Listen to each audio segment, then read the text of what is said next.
like you don't start; it just kind of fades in. Like one person will come, and then two, and then three. So you don't say like my guest today is so and so because it's. I mean, or do It's you? not the hard start like you must be used to on broadcast television. No, no, right, Everybody yeah, starts coming along. right. And now, so I see eyes, one eye. So one person is watching us, probably likely my wife.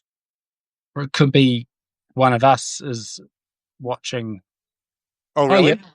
Oh, Oh yeah, okay. that's This the wife. Okay, Kevin right. Javerbaum joined. I don't know who she is. It's a coincidence that her name is the same as That's mine. just no relation.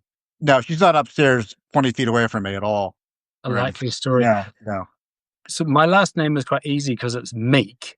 Does yours mean anything in any language? Well, Baum means tree. And I think from what my uncle has done a little genealogical research, Javor maybe means sycamore in like Serbo-Croat or something. Hmm. Uh, there's actually a fair number of Javerbaums uh, in like places like Argentina and such, because in the old country it was Javerbaum with a Y. Yeah. But then I think some of us moving to Ellis Island changed it to a J to sound less Jewish. Oh, that's Jewish. Okay, when No, you no, talk about being in Argentina, I was not no. thinking Jewish. No, any Okay, first letter followed by Averbaum is going to sound Jewish. It's not. interesting. Yeah. Sycamore tree. Okay, yeah, I don't know. I mean, Meek is my name. I think it's sounds interesting, but I don't know how people get their last names really. So I'm guessing the jokes that you've gotten over your life are that you will inherit the earth. It's no joke. Well, that happens to be true also in your case, so that works out well. It's a Uh, heavy burden to bear. Yeah. yeah. I mean, if bullies knew what meek meant when you were growing up, that might have been a reason to bully you. Yes, their vocabulary did not extend, though No, it did rhyme with, actually, the worst bit, it does rhyme with geek.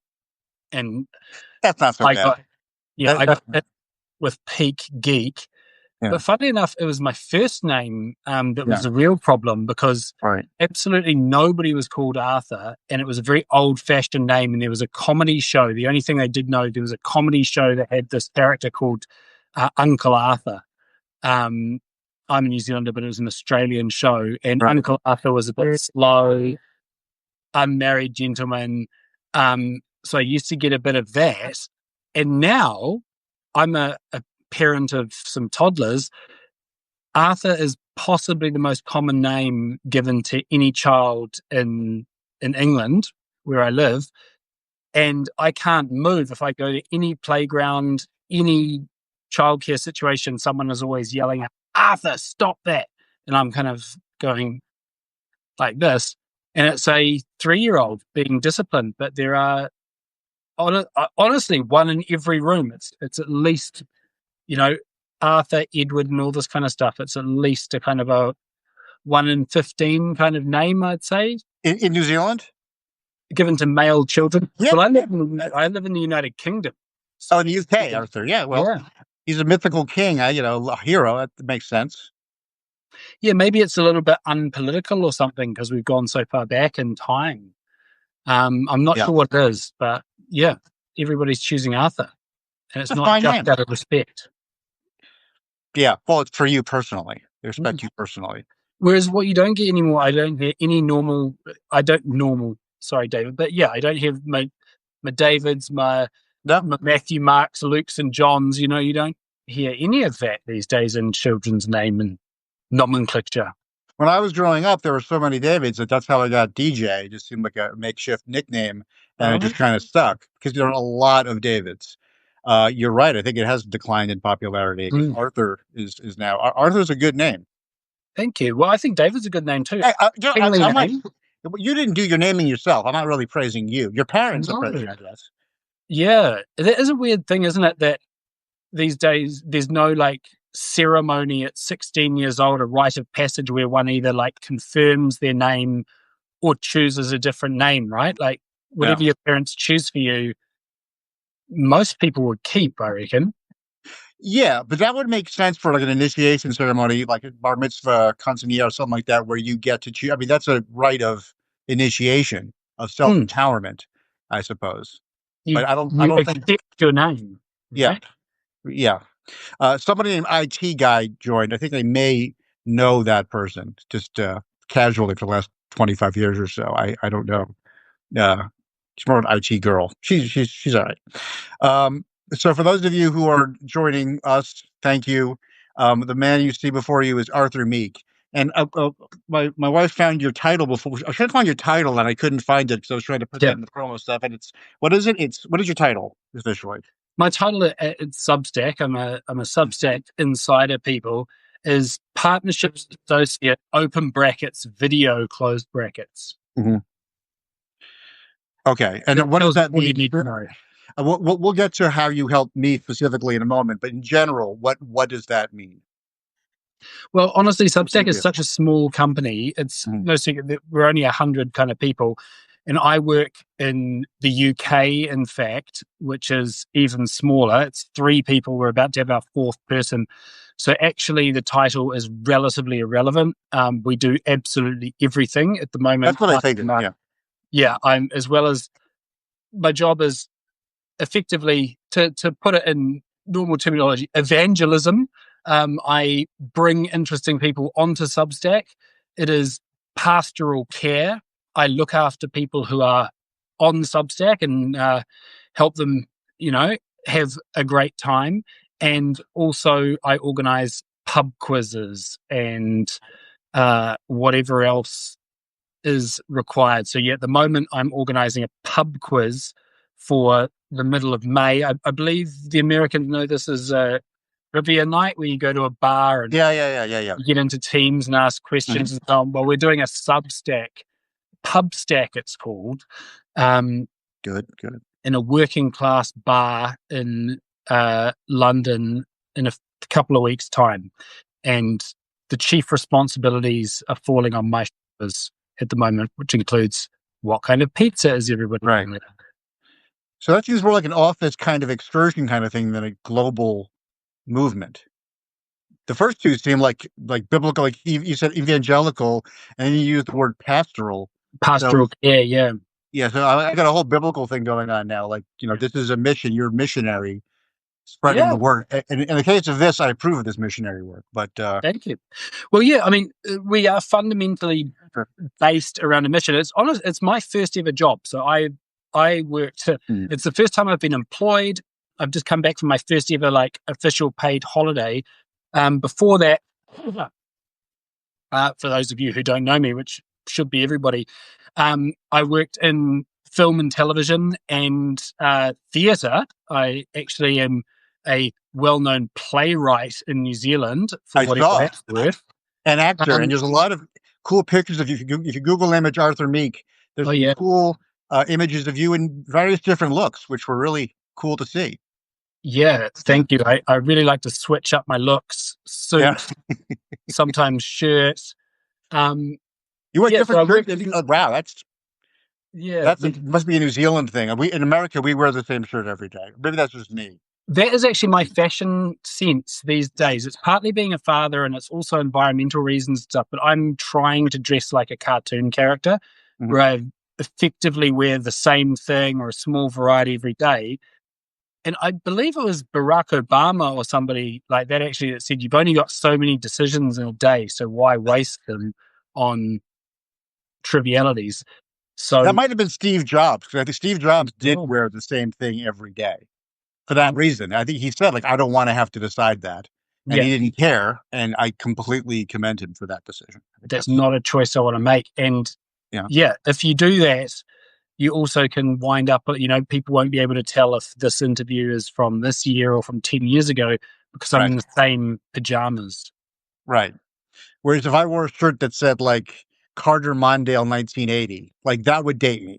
That would definitely date me. Yeah. You would know that that's probably not a new shirt. Like watching a black and white movie. Right. Yeah. So I heard about Substack probably about 6 months ago now, and I was gonna register on the QT under my name, The Tweet of God, because I was the Tweet of God for many years. I'm now retired, having discovered that there is no God. And I was covertly applying, and then you saw the Tweet of God was. I don't even know how you saw, but in the Rolodex of people applying, you saw the Tweet of God. And you reached out to me, and you were, as you have been ever since, been very nice, very welcoming, very gracious, and say we'd love to have you. You're very funny, and I'll help you get set up and this and that. And helping me get set up is a particularly difficult thing due to my inabilities. So you've been very, very kind. And you've done that for many people, though. I mean, that's kind of what your evangelical mission is, because you believe in Substack and you believe in the movement, as it were. Yes, it is my job. Like, ultimately what we're doing, the mission to make it perfectly plain, is that we're building a new economic engine for culture. And that means a lot to me as somebody who's worked in very kind of marginal industries that generally the rewards flow to other people, be it like, ticket sellers, production companies, whatever. Like, I used to go to Edinburgh for about 5 years in a row. I'd be at Edinburgh every year, and I based my year around that and spending a ton of money going there. And I think that comedians are a huge part of culture. That was my first thing, was to come on and go, comedians and wrestlers, David. I was like, we need more of these people on Substack, because fundamentally Substack is a very broad church, but the founders are initially very journalism inclined, and so it just made sense that a lot of the initial movers and shakers are kind of journalists. And I think that there's still a lot more room for a lot more people. And if anything, my job is to make sure that Substack doesn't get defined by, it's only for, Right. Statistics boffins or financial folks and stuff. But basically, if you're building something for culture, it must have comedians, and many comedians, and comedians doing very well. So that's what I want. And those are the challenges. But I think that if the company gets, where it should be, it's going to be because comedians, it's an online home for comedy and comedy fans. Right. And now I'm going to start directing questions that apply to many people, but certainly to me. Yes. So I have this thing now that you just suggested that I do this weekly thing, this Droll Call. I really enjoy it. It's really fun. As you can see, I have 9 people in here right now. Thank you. I want to thank all 9 of you for being here. God bless. Yeah. The question is, of course, how do I get this more popular? Now, one answer would be to get more well-known guests. I've trying to get everybody I have that I know who's funny that I can reasonably pull in to come, and I've gotten a lot of people. But unfortunately, over my career, I've alienated so many people that it's just hard for me to bring anybody in. I get a lot of hangups. I get a lot of fuck yous. See? It's difficult. Yeah. You don't. Yeah. I've left a bad reputation in my wake. Yeah. So I along the lines of just helping me and helping anybody, I'm sure I hope everybody who's listening is tuned into this. I have to imagine they have some questions about how they can make their account better or bigger. Maybe some people are very casual users who are very happy to just log on, log off occasionally, and that's fine. People like me and many other people are looking to use it as an engine, as a source of income, and a source of creative expression, which I think are the things that you are wanting it to do. Yeah. So let's just free form here about some things you have learned, have not learned, some people that are doing really well and have really used this in a smart way. You can just start anywhere you want. Okay. Well, to show you where it kind of could go. So I'm very bullish on Substack Live, and with all due respect to our 10 viewers or what have you at the moment, it's not actually the liveness of it. It just like, you wouldn't judge Seinfeld on the size of the studio audience, which I imagine would have been a couple of hundred people at a taping, right? That is a really solid point. Yep. So this is the liveness of it is mainly about the production and the amazingly low barrier to production of what is a video podcast and what is so both of us are talking into our phones. Yep. And we have got broadcast quality level. We're creating a broadcast quality level product here. Where that gets, people are like, I can tell you right now, Jim Acosta is doing huge numbers. So if anyone knows the CNN person, Jim Acosta effectively, was he going to get fired from CNN? Who knows? It wasn't going to be a happy time for him. Right. He left CNN on a Friday. He did not own a laptop. He started straight away on Substack, told his followers, yes, there's a bit of a moment there, right? But within a week, he had 200,000 subscribers, many of them paying. Now he's going on the mainstream media tours, telling everybody how much money he makes. And it's based on he rolls up every day and does a Substack live at 4:00. So we've got that idea of appointment viewing. A few people watch it. A good number of people watch it live. But really what's happened is at the end of the recording, you've got yourself a video podcast that you can click a button and it can go out on Apple, Spotify, all of these. So, David, I believe, have you hooked this up so that no, I'm going to do that right after this because I know and YouTube as well. So that's the thing. That's the discovery, I think. So that's how it'll be Droll Call the show. I'm here live to promise you. I've already said, hey, David, I'll get you some assets. Well, you've got me on the damn show. We've also hired somebody to actually handle this rather than just give it to the design person. I'm getting you some assets. So you're going to have a nice little picture of what it is. Basically, what we're doing here is recording a podcast. Now, in the old days, so this is what gets really exciting for me, right? Because so much of what a medium looks like and the content that can be on it is dictated by the technology. And I always like to use the example in film because that's a background of mine. And I grew up in Miramar and Wellington, which is where Peter Jackson's kind of empire is. But actors needed to be really good because it was freaking expensive. Every foot of film used to cost you X dollars to buy the film, then you'd have to get it developed and all that. So you really needed Cary Grant to be able to hit his mark, say the line in a believable way so you could get it in 1 or 2 takes, right? Everything changed with digital film. And that's why reality TV rose, because you can just shoot somebody for 24 hours. In fact, that's what they do. And if you get 30 seconds out of that person and you've got a cast of 10 people because they're all locked in a room together, you've got yourself a freaking show, right? Yep. I could keep going with that metaphor, and there's problems to that as well. It means that the editor kind of becomes the chief architect, I believe, in a lot of things now, whereas a writer used to be, because you needed, what are people going to say? You needed to keep that tight. The director used to be in film for lots of reasons. I think it's the editor now. What you've got with Substack Live is that you can ring up an incredibly interesting person who wouldn't have time to come into a studio and sit down and roll a tape like they used to do at The Daily Show, but they do have time, like I have done today or whatever, to wake up at 1 a.m. in the UK. Thank you again. I appreciate it. I'm a morning person. It's fine by me.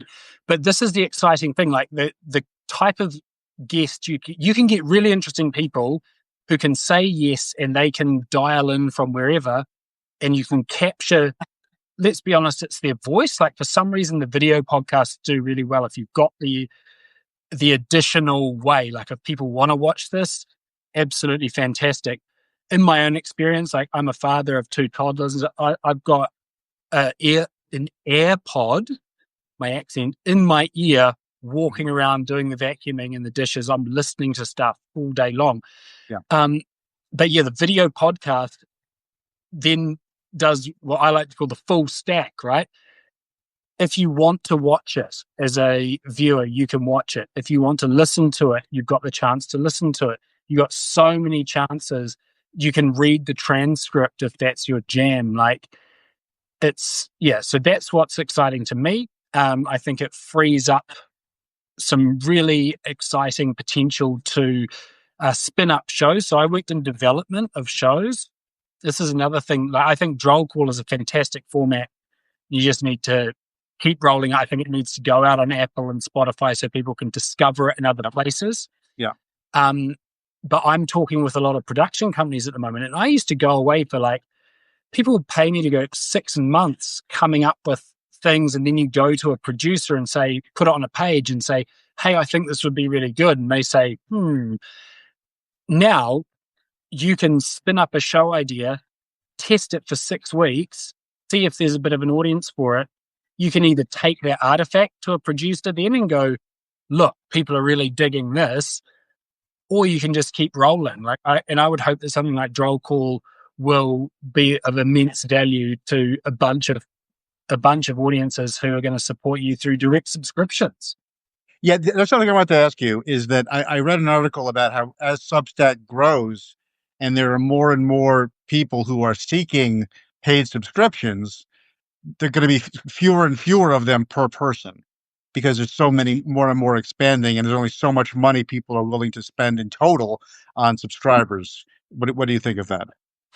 Um, I understand where that comes from, but it doesn't. It's just simply not borne out in the data.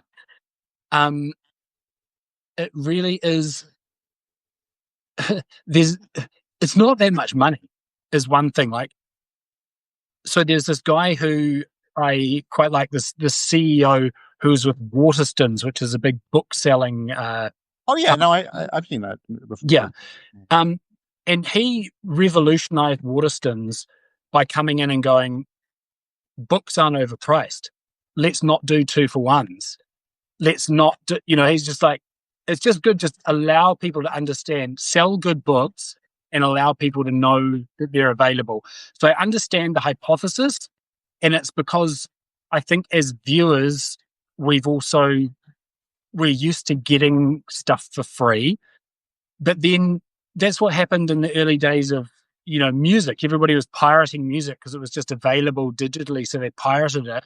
And then Apple came along and they're like, here's the iPod. Here's a really easy way. You want to buy a track, pay 99 cents. Right. And Apple made an absolute fortune. So, yeah, it's not true. I'm fascinated by also the cost versus value thing and all that. On my bookshelf up here is Daniel Kahneman, like what people pay for and what they do. We are in the middle of a revolution. But as far as creation goes, like, yeah, I can see it. I can tell you from people like Jim Acosta. I can tell you from, lots of other folks. If people have the opportunity, they will absolutely throw money at you and be very happy about it because it's actually not that much money. Like no one comes into a cafe and is like, look, Starbucks, I'm really sorry, but $5 a coffee. I'm just, I don't know. I can't even, I hate that comparison between the value of what you're doing and a coffee and all that kind of stuff. But yeah, this whole world has been propped up on this idea that you, audience, are an earball or an eyeball that I aggregate and I sell something else on top of and all this kind of stuff. And it affects the kind of content that's created, the kind of discussions that are had. And sometimes for good reasons. Like, I don't know, the 3-act structure in TV just perfectly applied to ad breaks, right? Very quick. Right. Yes. Yeah, and yes, so the storytelling in a sitcom is structured on the ad breaks. You have to just factor that in. Yeah. Act 1, Act 2, Act 3, and so yeah, it's been that way. I would imagine since the beginning of television. And then, but we've had 10 years of Netflix and streaming and so on, where things aren't broken up by ads.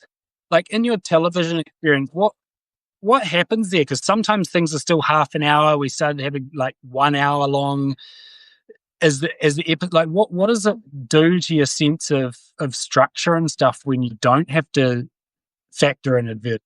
Well, I've never worked on a narrative show with commercials. I've worked on the Daily Show, which was a non-narrative show, and that we had no impact whatsoever on our ability to do that.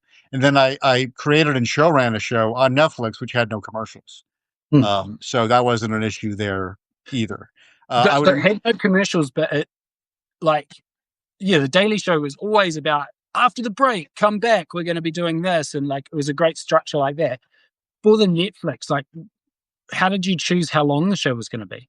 Well, first of all, on the Daily Show, like we would never end an act by saying "coming up." Like we didn't do that.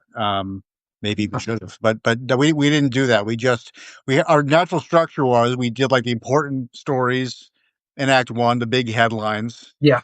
Act 2, we would either have like a remote piece that was pre-recorded, or maybe like a bit of slightly lighter news. and Yeah. then Act 3 would be the interview, and that was the basic rundown of the structure. The show's called Disjointed, which I'm very Mm. proud of. It lasted one season, 20 episodes on Netflix, and I recommend everybody see it. It is still on Netflix, Disjointed. But it was based on, I worked with Chuck Lorre on that. Chuck Lorre sort of brought me under his wing and helped me develop and pitch that show to Netflix. And Chuck Lorre is the king of the sitcom. Mm. You know, he did Two and a Half Men, and he did Big Bang Theory, and what else he did? He worked on a lot of stuff, and he's Mm-hmm. quite a wealthy man. So he knows that structure very well. One, two, three, and where the commercials go. On Yeah. Disjointed, we didn't have that. Actually, on Disjointed, I, I felt the absence of that, and what I decided to do was we had fake commercials. The show was about pot. Oh. It was about cannabis, and so we produced a lot of fake ads about like cannabis, like things like we did a parody of an ad for like Coors, except instead of beer, it was for pot, and all kinds of funny Interesting. things like that, which were really fun. Part of my favorite parts of the show. But I found that really helpful. I found it helpful. Okay, we'll do up to this joke, and then we'll have that fake ad. It had the same function, Yeah. kind of in terms of the rhythm, as And that. did the show wind up? Were you aiming for 22 minutes plus fake ads, or like Well, but, 30 with for half hour? we never had to aim for an exact minute and second count because it's Netflix. Yeah. It was roughly 25 to 30 minutes. So it was the idea. So I never had to do the thing a lot of people have to do, which is like, let's cut 5 seconds here to cut 2 seconds here. We have to Yeah. get it exactly right. Fortunately for me, I never had to go through that rigmarole. And do you think it's sometimes better for having those kind of pressures? Yes, yeah. I think a lot of things are much better with constraints. I also write lyrics. I'm a lyricist, and I love constraint. I love like a meter and a rhythm and a rhyme structure, and just a condensing of it. Many people don't, but I find it very very helpful. I always say I don't work outside the box. I want to work inside the box, but really push on the walls of the box. I think that's what I like doing.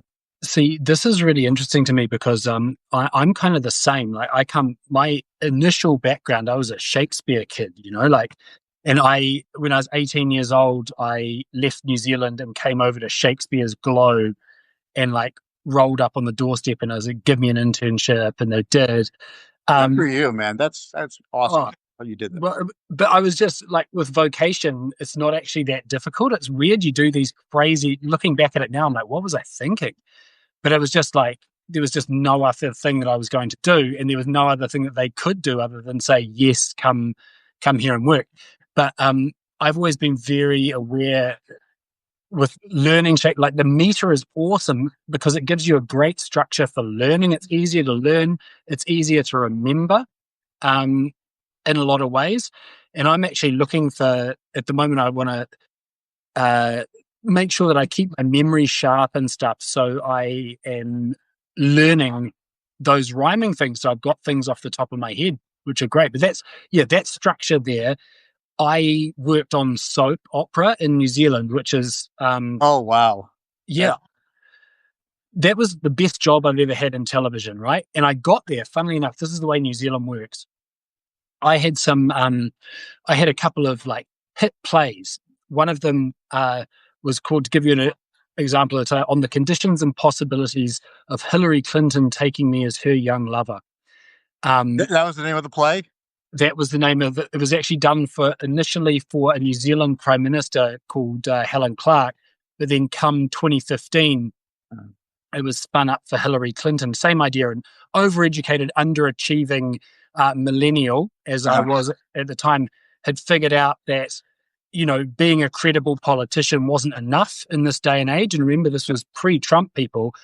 And he decided that the only chance that Hillary Clinton had of being elected president was to do something absolutely scandalous, i.e. take a young lover who would then propel her to electoral victory and so on. So it was kind of like a satire of voters rather than anything else. Right. Anyway, this was very popular, and I got a TV show, or rather it was that production company. They're like, we like you. We want you to do a TV show. So I was making them up, and we actually got one. And this is another very New Zealand thing, and I'm glad I'm talking to you as well. So in New Zealand, and at this time, this is like kind of late 2000s, early 2010s. Whatever was happening in the broadcasting and distribution world, like we basically copied formats from elsewhere and made them our own, and they do very well. But the one that I was tasked with copying, it was like, we want a combination of the Daily Show and the Day to Day, right? So What's the day to day? I don't know the day to day. the Day to Day is amazing. It's Armando Iannucci is one Oh of his yeah, well early him I know. ones. Yeah. So it was a news satire. Yeah. But the reason that it was pre-recorded. So it was kind of these skits of these news teams that were, absolutely bonkers kind of people and well worth seeing. But I understood what they meant. And we pitched this show that was kind of almost like what you were describing with the Daily Show there. The first bit was the hot news of the day, Right. satirized in a kind of a PowerPointy thing. And then the second act was pre-records, like sketchy kind of pre-records with the comedy team that you do this. And then the third thing might be an interview. So in fact, it sounds exactly like what you're talking about. It's a natural format. It's not like we pioneered it. It just makes sense. It's just Yeah, it makes total sense, right? And then in classic kind of network fashion, they said, yep, here's the money for this. Deliver it. Yeah, deliver it to us in January and we'll play it in June. And we like, hold on a second. We had a real wild guy producer who was pitching all the stuff. But we're like, but a lot of the stuff is meant to be from like what happened this week. And then right. like, and they're like, oh yeah, deliver it to us in January and we'll play it in June. So we then had to do quite a lot of head scratching and waste quite a lot of time kind of figuring out what we'd do under those circumstances. And the reason that I tell you that story is that from that, they're like, Arthur, that went for one season. I'm actually very proud of what it was, and it played at like 11 o'clock at night or something. But the net effect of that was they said, Arthur, we think you're really talented. However, we think you should go to TV school, which means we want to put you on a writer's table of a soap opera. New Zealand's most popular soap, 5 days a week for at least like 40 weeks a year. And that was amazing because that was like all about parameters and constraints. Yeah. But at the same time, it was also the most topical thing I've worked on because we get together and go, what's important at the moment? Like, it had such big viewership for New Zealand. There's 4 million people in New Zealand, 700,000 people watch this show every night. Whoa. Crazy. That's 18% of the population watching the show. So you could, I'd have to then go on a big rant about like viewership figures, and I know how many set-top boxes delivered those numbers, but that's what they sold ad rates on, and it was really popular. Yeah. But yeah, the constraints were beautiful. One, you're like, what's important to talk about, right? Mm-hmm. And we go, look, kids have been a lot of people are backing over their kids in driveways. So you could actually get these plots in relatively timely fashion because we'd write and shoot about 6 weeks ahead. Mm-hmm. But then you had to work with, 22 minutes. The whole thing was based on ads and ad breaks. So you had to make sure that, going into ad breaks, it was bloody interesting and everybody would come back. And then you also had the thing of you had like a cast of about 25 people. And it's like, oh, he's off on holiday in this week. So we've got to write around that with his plot. I mean, she is getting paid so much. So she can't just be coming in for 2 lines. No. She's got to be doing this. Like, but it was so creative, man. Like we were able to pump out, what is that? 22 minutes times 5 a week, which now is just phenomenal to me. But it was all those constraints. So if anything, the only thing I think is tough about stuff like Substack is the lack of constraints. Yes. What the obvious counterexample is Twitter, which we'll call Twitter. I mean, the whole beauty of that was the 140 characters. I mean, once they doubled that, I thought that was a bad idea. I thought the whole point, I mean, then what happened later was an even worse idea. But that first change, the whole point is the Oscar Wilde like conciseness that you can squeeze out of that. I think the Sweet of God, I did a good job of like really maximizing that, minimizing. Yeah. And it's great. Yeah. The Daily Show is the same. I mean, we kind of knew what we had to do. and we kind of knew what the topic was, and so we would just, I mean, that was the starting point, and we Yeah. swam with the current. We didn't try to fight the current of what was going on. Mm, One thing that's bad about topical shows, I don't know if you found this, uh, the worst thing is that you get no residuals because no one is watching old daily shows. yeah. That's the thing. Like if you work on Seinfeld, you're set for life. Oh Uh, my gosh. I mean, I'm not saying you don't deserve that, but you're set for life. No, no, I think it's really important Yeah. that it's a back catalog kind of stuff. So yeah, with that one on the conditions and possibilities of Hillary Clinton taking me as her young lover, at the end of 2015, it was really, I'd been over to New York, I'd been in like New York Magazine and all this, like it was really like something was happening. And then we got some money to film the thing, right? And we filmed a version of it, which again, I think is really good. But yeah, it was, I mean, the Trump train really took off, but it only had a life of just before that election. And once it was over, it was over. And I just hadn't figured that out. So we'd gone to all that effort, spent all that money to make a film that had a shelf life of 3 months by the time it was Yeah. out. Um, That's the risk. That's the risk when you that is the tie risk so of much news, isn't to it? current events. That's yeah. Yeah. Yeah. Back catalog. Awesome. So yeah, that's something I think that's something I hadn't actually thought of until our conversation here, but I had noticed my brother used to be Peter Jackson's assistant for like about 10 years, which meant that I was kind of in and around that world. Um, and to see he had the digital thing where Jackson would shoot like come the Hobbit and stuff. He was able to shoot with about 40 cameras, like total coverage of scenes, and just run them again and again. And in the edit suite, you'd be able to go, hey, I really like the way that character looked like that, but I preferred the dialogue from this other take. Can you put all that together? And the problem was that yes, they could. It was such like editing was so bad and so difficult because you had so many options. I'm really not surprised that he's done some amazing stuff recently using documentary footage. Like he had Beatles, yeah, the Beatles. Beatles, and also he did a war one as well. The restrictions Oh, of no, going, World just War One. I saw oh, that one. Yeah, yeah, it that was is one of great. the most amazing war documentaries. The name will come to me, but if you haven't seen it, folks, like It's great. what? It's Yeah, really great. That war is like there've been so many wars since then that you forget that like that was the granddaddy of all the horrible, horrible wars. That was a good one. Good one. it was a good war. Yeah, But it's what he had. He got given a limited amount of footage of veterans talking, going, "This is what happened to me," and a limited amount of footage of of the actual battlefields and so on. So he had to do something with that. And one of the things he did, the first act or so, it's all in black and white, and then it goes into vivid color because he's recolored it. And it's like, oh my God, all in one. suddenly all I these people recall. look like Yeah, me. And it was, he did the same thing with the Beatles, basically. He had a certain amount of footage and a certain amount of audio, and he had to make something with it. And he made absolute genius, in my opinion. yeah. And again, it's restrictions. So yeah, what others? I think that this is the problem with freedom, isn't it? The restrictions of Substack are relatively self-imposed, and maybe something like Substack Live, it's like, yeah, I'm going to make a show like this. It's going to go like this. It's maybe that's going to be a helpful thing.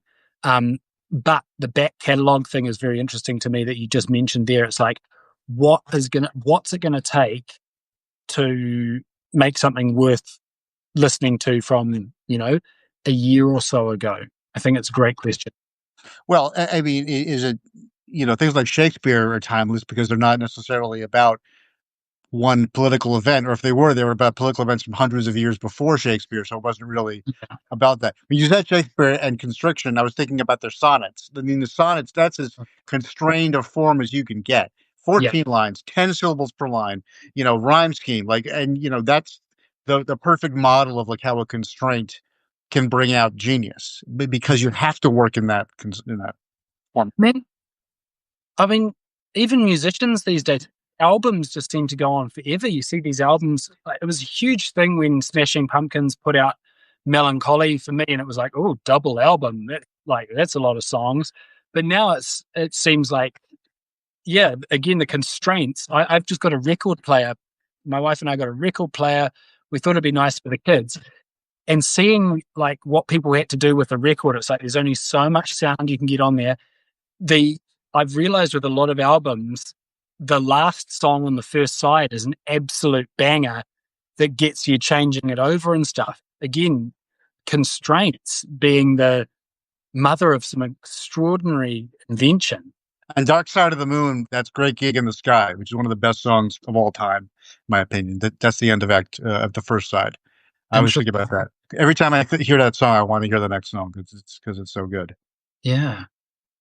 Yeah. So yeah, constraints are really good, and there is, as you said, there's no constraint on Substack. I could publish a novel in one post if I wanted to. Yeah. I mean, I wouldn't, but you People could. have, yeah. Yeah, and like I said, like Twitter, the appeal of Twitter was the constraint. Maybe it's because in our day and age, nothing has limits. You can do Yeah. anything. Get a 40 and the 40 cameras thing. That's like when you go to a paint store and there's 1,000 blues. That's not helpful. That's not helpful. It's too many. You have to have a maximum amount of difference, and anything less than that, it's not helpful. That's that psychological thing though. I read one about it was Ben and Jerry's apparently figured it out that you need like 8 choices. There's a perfect number of choices, Right. and it's about 8. But then unfortunately, there's other ice cream brands that also want to give you all these choices Right. and this idea. But yeah, what is it? Because news is doing really well. So Substack is going to be and has been for it at different times the number one news app in the Yeah. world, right? Yeah. For me personally, like I am not going to write an essay about Trump every day or every week or every month. I have no desire to do that for many Yeah. reasons. Yeah. And yeah, I don't want to put my job at risk here, but yeah, I'm happy that it's news. Like it does give a driving force for Yeah. people to like, come and see things, right? But at the same time, with a lot of those news, like Twitter, if it's really breaking, it is going to be something like that people go to. And I don't know Blue Sky very well, but I feel like Substack has the chance to be whether it's to economic benefit or whatever, the slightly calmer bit where people come when they're like, okay, that thing just happened, but now I need to kind of understand things on a slightly deeper level. So yeah, are we going to clash with human nature there, where people don't actually do that? I don't know. Yeah. Well, when I was at the Daily Show, it's like an old man. When I was at the Daily Show, we would turn around things that day. We thought we were pretty quick. Mm, Now, there's a speech within 5 minutes. There's 100 people on TikTok making jokes about it. Like there is no lag of any kind anymore, and yeah. so maybe that will bring people back to a more analog way of doing things. That's why maybe the playing an LP is appealing again, because there are limitations, and it is a physical thing you have to hold and not break and put in. Whereas like everything else is just maybe too easy. With digital stuff, it's just too easy. Yeah, that's why I wonder if things, I like the appointment viewing aspect of certain things live. It's like, okay, Droll calls on at 5 p.m. PT, 8 p.m. ET on a Thursday. I'd be very interested to see if somebody comes up with the equivalent on Substack of the breakfast show or the drive time thing, like Mhm. really starting to get the idea of when audiences are receptive to certain things. And Oh wait, you also said that you wanted the appeal was you could put something like this, post it, and then people can listen to it any time. exactly, yeah. So yeah, there's the live aspect and there's the recorded aspect. Yeah. And yeah, what's the maximum? Yeah, what's the maximum of that? Um, or what's the little bit? Because there's so much. Like basically, Substack now, it started off as a paid newsletter platform. Now it is, from a creator's point of view, it is a cable TV network. It's an omni-channel publication thing in the palm of your hand. And I think each of us have to impose our own restrictions. Some people are always going to be, I'm a weekly newsletter, and that's where it's at. Yeah. But the opportunity is there for every kind of, like, whether it's a broadcaster. Yeah, I'm very interested in where comedy comes into this. I'm very interested as well in the literature. and books and so on come in, because, like, ultimately I like to read a physical book. So yeah, Yep. but what's my relationship with either the writers or uh yeah, the way literature and stuff comes out. I'm fascinated about where that's going. But we're in the Wild West, and it's Yep. like it's a I don't know, a land grab or something. Mm. There's no natives to clear off, but Yeah. this, can I build what are they stupid metaphors, a digital campfire here and get people to come around it. Yeah. So the Yeah. other thing that my job and my pleasure is basically finding super creative people and just letting them do their stuff. Right. Because everybody comes in and they're like, yeah, how do I succeed on Substack? Which is a fair question, right? But honest to goodness, we're being shown. Like the Yeah. Jim Acosta thing came up in January. We were only doing Substack Live, which I think is an interesting form because it is like dropping in on a FaceTime call between a couple of interesting people. But Right. we only built it because there was kind of a bit of a need around the election last year. And then people were really enjoying it. And we're like, oh, we can also make it so that it can go straight out as a podcast. Oh, we can get the audio so it's Yeah. actually broadcast quality and it's just on people's phones and they don't need, like, if you look in my my home studio today, I've got all of this stuff, which is really nice, but it's also put certain barriers in place if you don't have that stuff and you need it. Yeah.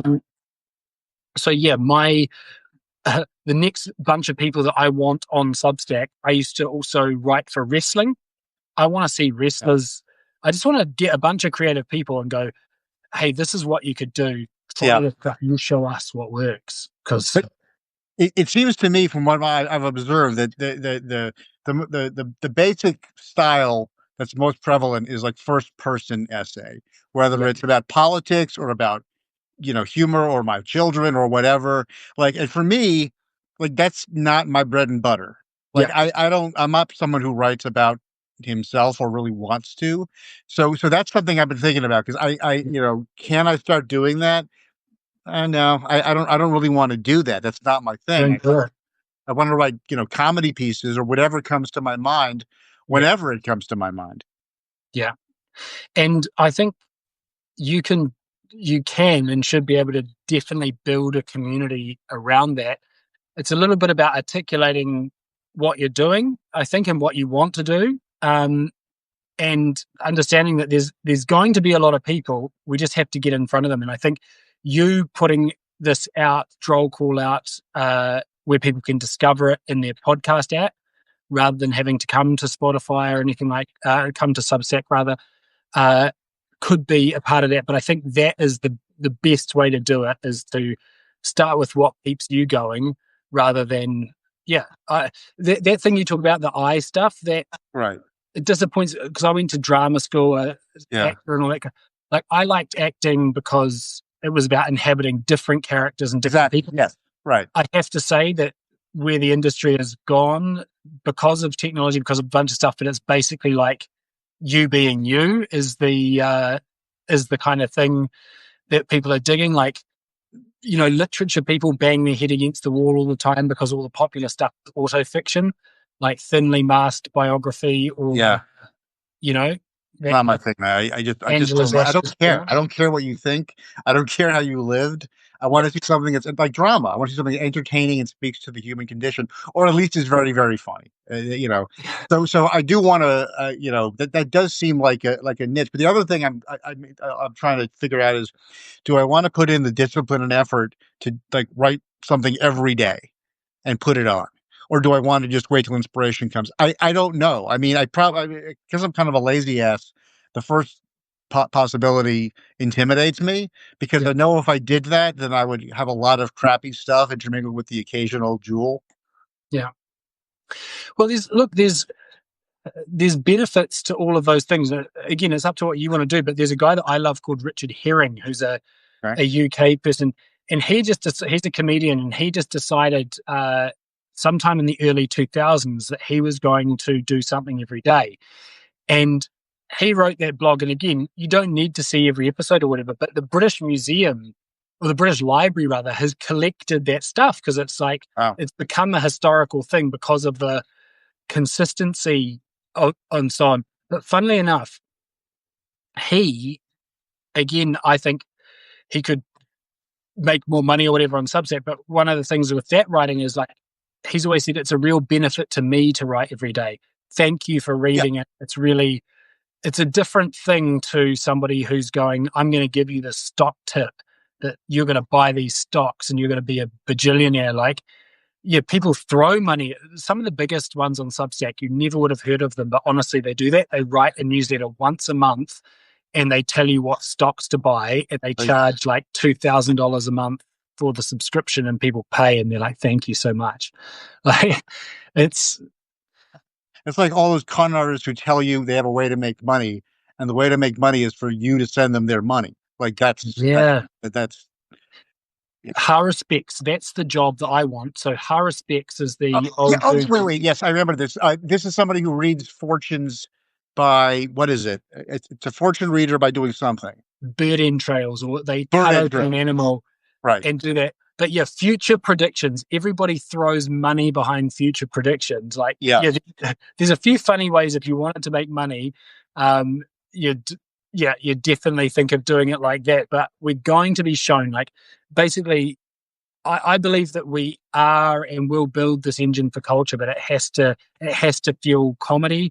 It has to fuel, art. It has to fuel so much stuff that Have you thought? I just occurring to me right now. Have you thought about organizing like a weekly comedy newsletter that features the best of comedy people on Substack? yeah, interestingly, there's somebody on Substack doing that. Yeah, I'll see so you can publish Yeah. their name or whatever. But that's another thing. Like we want to make the platform. We can't be. We're not a big enough team to do all of this stuff. But Right. hopefully, people will be seeing, hey, there's a gap to do this. Yeah. Really valuable.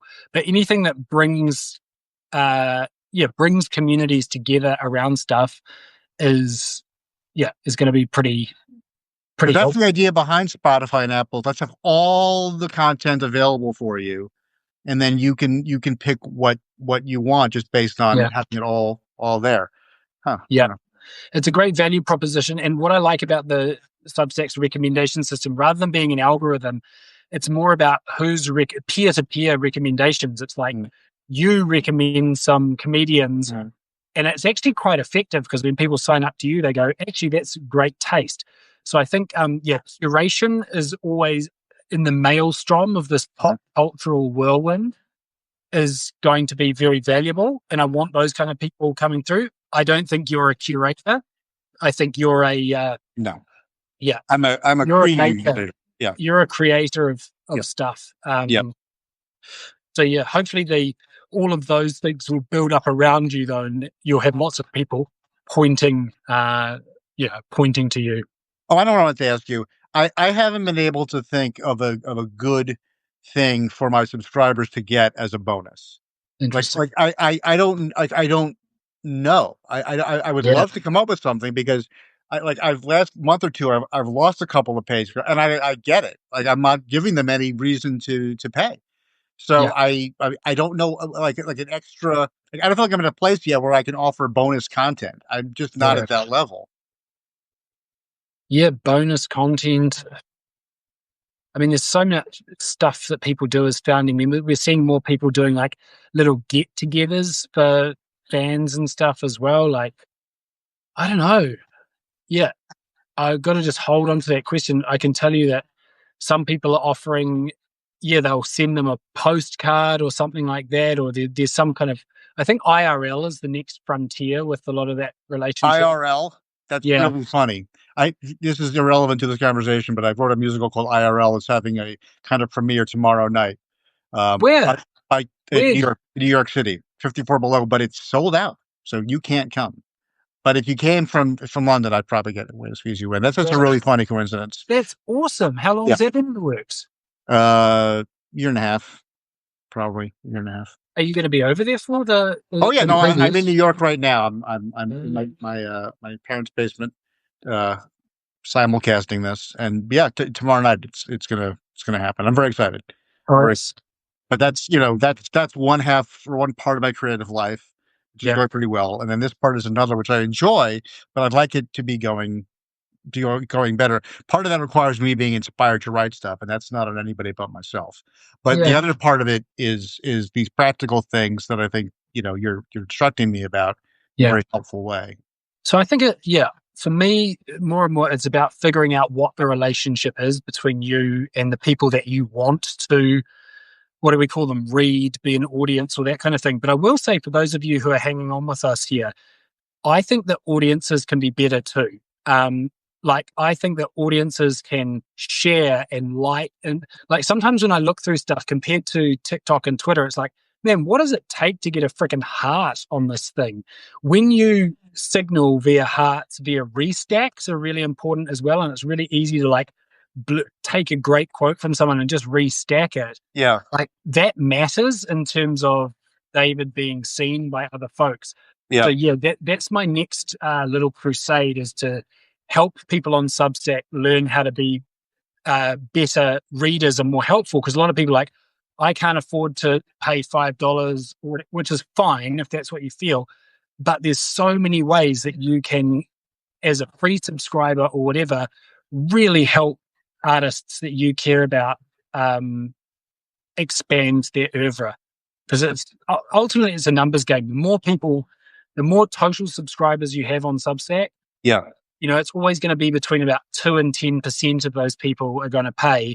Right. So yeah, it really makes a difference having 100,000 people versus having 10,000 or 1,000. Do you think people pay because they want the bonus content, or because they just want to show a general show of support for this person and how he or she is writing? Yeah, I'm just writing an article about this at the moment that I'm going to publish in the next couple of days. But I think it's one of the two things.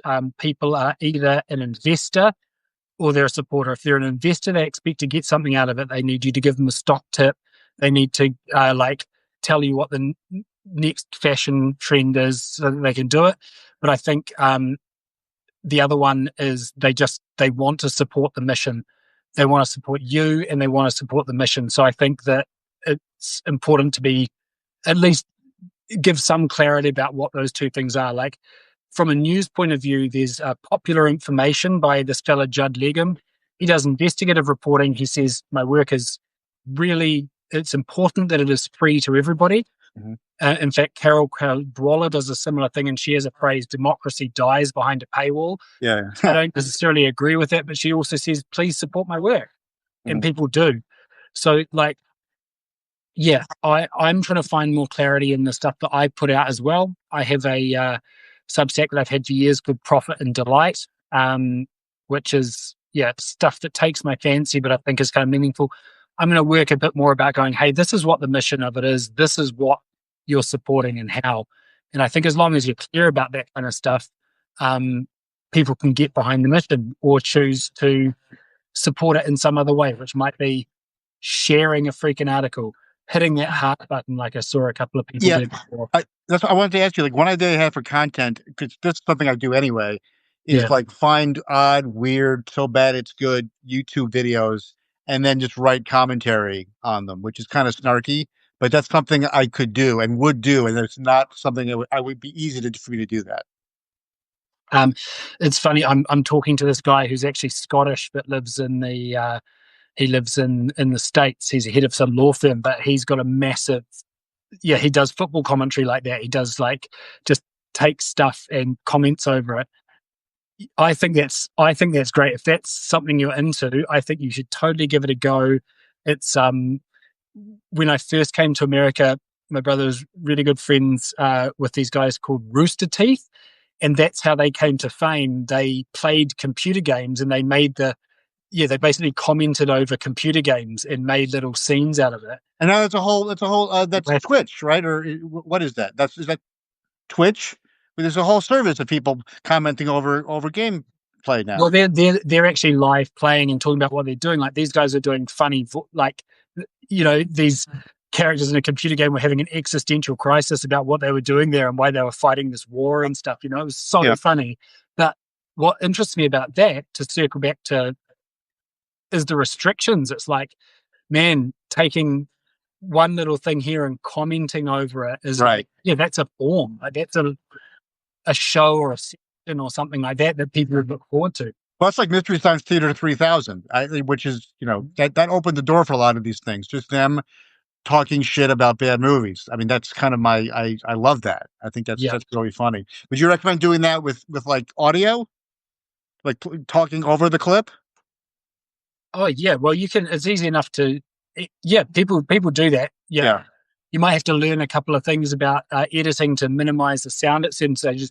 In fact, one of the biggest shows in the UK is called Gogglebox, and it is people watching TV shows. They're sitting on their couch and the camera's facing them, and you know what show they're watching, and they're just talking about the show, and it's like it's freaking huge, and those people become stars. That's a great idea. That's a great idea. It's just another step removed from reality, which is where we've been going. It's a show about people watching a show, and Yeah. that's a whole other thing. Yeah. OGR would find that enjoyable. All right, so the main thing I have to do is just post these things on Spotify and Apple. That's for starters. Yeah, just get Droll Call, in on Spotify and Apple. I'll have a look. I'll have a look maybe tomorrow, but yeah, you should be able to do it by yourself. But let's circle back on this. So yeah, Droll Call's its own section, its own podcast. Yeah. I think we're nearly there with it. And then everybody. Don't overestimate my ability to perform technical things. Like if I had to boil a 3-minute egg, it would somehow take like 10 minutes. Yeah, of all the things I will never overestimate with you, David, it will definitely be the technical prowess. But then once you get into something, you got used to it, this phone thing, talking into your phone. I did. Yeah, I do have, my learning curve is a little shallow, but it does eventually go up. Yeah. So that's helpful. Awesome. Well, this will be one of many conversations we will have, but it's probably the only one that we'll have in this format. But while I have you online, for those of you who are listening, this is a wonderful man who's really, really been so nice and solicitous and helpful to me in setting this up, and made me feel like it's like having a friend in a foreign country. So I just New Zealand, for example. So I just really, really appreciate it. Doing your work on Substack, and I hope that it'll soon be your best work on Substack, and that will be huge because you do such great work on so many formats across so many so many figures, so many pies. But yeah, I love having you here, and want to. Am I losing you? If I just lost him, it's a very, very end, so I'm okay. Hello? Arthur? Darn it. Well, if that's it, if he locked out, he really is a wonderful guy. And I guess that's it. Perfect. It's an hour long. All right. Thank you, everybody. I will do another Droll Call next week. Thank you all 16 of you, for tuning in.